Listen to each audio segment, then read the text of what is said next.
I decided to start writing poetry when I was working for Lehman Brothers, a large American investment bank. I work in that sector, but it was a sort of 24/7 job, and I realized that not only was I burning out, but my life felt unbalanced. And so I decided to do two things. One was to take up martial arts and get myself physically strong. The other thing was to start writing poetry and try and get in touch with myself. So I started writing a poem a day. It was absolutely dire, terrible stuff. But I stuck with it. I persevered with it. I put the same sort of energy into writing the poetry as I did with my job, and that's what gave me the balance. But then the writing started to take over, and I found I had a passion for it. And I did that thing that I always advise young poets to do. I read voraciously. I read 2 or 3 poetry books a month, then built it up to 6 poetry books a month. Reading not just to enjoy it, but also to find out how the poet actually achieved the result on the page. What was the craft? And then of course by attending workshops and going on various conferences, you develop your art, and you then start getting published in literary journals, and eventually you bring a book out. And that's the hardest part, and that's the bit that can sometimes take a very long time. Well, I read a lot of poetry, a lot of modern poetry. I think the difficulty sometimes people have is they go back to the poets of their youth that they learned in school. And yes, I did the same thing, and I was certainly influenced by those. But I think if you go back and you start reading Keats and Byron and Wordsworth, and you use them as the main influence, then you don't have a modern idiom, and you think that's how poetry should be written. You need to read those poets, they're great poets, but you also need to be reading the poets who are writing poetry and publishing it right now. Everything from Billy Collins in the States to Carol Ann Duffy, the Poet Laureate of the UK. Read the poets that are making big waves and try and find out why. You might not like them, they may not be for you, put them aside.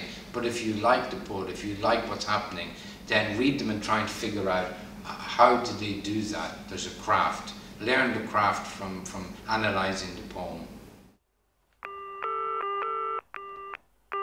There's a lot of, I think, problems that want-to-be poets have.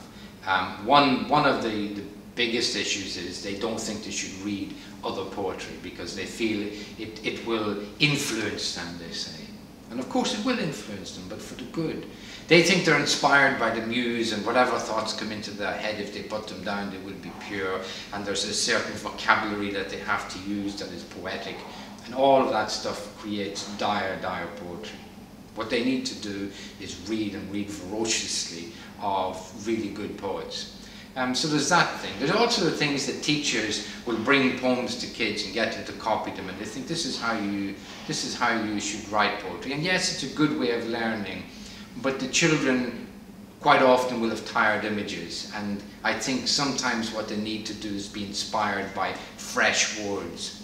And one of the things I often say in a workshop is that it can be very small, very little words, but it's the way that they run together that makes the difference. You know, take little words and let them have a party. You know, let them talk to one another. Look at the way that sometimes 3 or 4 little words can suddenly come together. If you look at Yeats's poem, he wrote this poem some time ago about the rising in Ireland, the revolution in 1916. And then he had this little phrase that he repeated, and that phrase was, "A terrible beauty is born." And he had this phrase coming through the poem. Now, these are very simple words, terrible beauty born. There's nothing magical about those words, but putting them together like that, in that context, they have incredible power. And so we have to find fresh ways of saying things. You know, it's no good saying that the sun is red and it burns in the sky. That's tired. Nobody sees that. We don't see it anymore because it stops being an image. So we have to find some sort of a new way for saying these things, new ways for bringing these images out, and be fresh with our language, be fresh with the image. And that's the main message to young poets. Find freshness, find surprise, the rest will come. I don't do anything special to bring my poems to the digital age, except that I recognise that, that there are different forms of communication now. And so in particular I have to remember that if I say something about poetry or I read a poem and it's being videoed, that's going to be out there.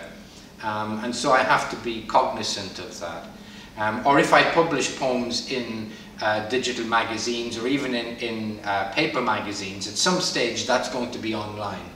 And it's one of the things I say to younger poets who are pushing a lot of stuff out there is to slow down a little bit. Be careful, because 5 years from now you would be writing much better stuff, much more powerful poetry. And there's this thing that's slinking around there in the internet that's going to come back like like the snake that tempted Eve and is going to bite you, and there's nothing you can do about it. It's going to be there, and it's ever existing, and it's now. It's not 5 years ago. If it's in a published magazine, you can pick it up and say, look, this was printed in 1982. And so you can forgive yourself that way. But if it's out there and it's on the net and it's just now and somebody's just opened it, that's you, that's present, and you have to live with that. So be aware that the digital age is encroaching, that it's very much in your face, that you can't quite hide from it. Apart from that, then there's also using that media to promote yourself, because any kind of author, any kind of writer needs promotion. And so yes, you use Facebook, you use Twitter, you put stuff out there, you put videos out there, you advertise the events that you're in, you put the links through, because you try to get that kind of exposure. But at the end of the day, it doesn't matter. At the end of the day, it's the poem, it's writing, it's being creative.